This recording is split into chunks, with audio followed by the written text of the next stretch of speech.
Dr. Mugabe Rahamya urukura Federalist Movement Uganda yashobora nko kuvuga ku katandika kibanza cyo kwa munana umwaka 2024 muri Bujumbura hecubwe cikuru icya Burundi n'ekigenderwa cyo kumaraho kilometers kakaga umubiri w'ibiro 55 Burundi kibanza August hati turiyo mu biro mwenda erizoba ebya September so urugendo rutware biro 55 kandi rumara kilomita kakaga n'urugendo rwa kilomita kakaga Africa Free Trade Continental Trade Area nice nangu abantu babase kushuburana batahi babo mu Africa mweno akatareke ibintu bitu kabekaro karkahango chinge bintu bya wahambara ubase kubiguza Tanzania, South Africa, Nigeria, Tanzania na nahandi.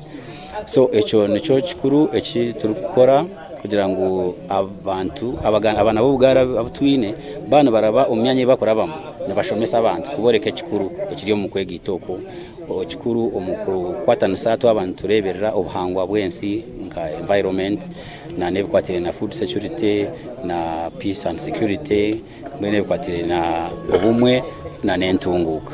Halima Juma w'imyaka 25 kandi uri umuvugi w'egari hokuruga Mwanza mu Tanzania yagambira Sky TV ngo ayina mashemerwa mingi ahabo kuvugira myanya ya Uganda erumo bungo na zakone zo burabe. Nda vitu vingi sana.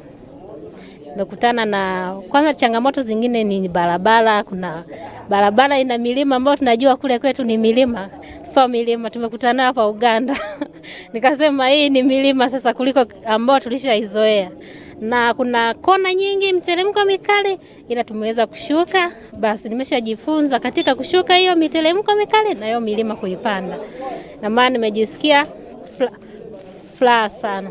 Saidat nitindukiye na uri umuvugi ukorwa Rwanda nagira ngo ayegire birukwata hangande zindi kandi no kuvugaho muringo gw'umutano mu kindi gihugu ho hameze gute nkuko mvuga ati wenda mu Rwanda ko twaratumeze Uganda ho hameze gute ukaza kuhareba ukareba difference yaho niba mu gihugu wenda dushobora kuba tugendera umuhanda iburyo ariko twagera Uganda tugasanga baragendera ibumoso tugasanga n'ubundi biratandukanye ibyo ngibyo nabyo nawe twari tubizi imihanda abantu ariko kugeza ubu ngubu turashima Imana yuko twese tugenda twigamo indimi igiswahili ikigande n'urundi rurimi tukaba duhuzanye n'ururimi nk'ubu ngubu nge naje natazi igiswahili ariko narakimenye.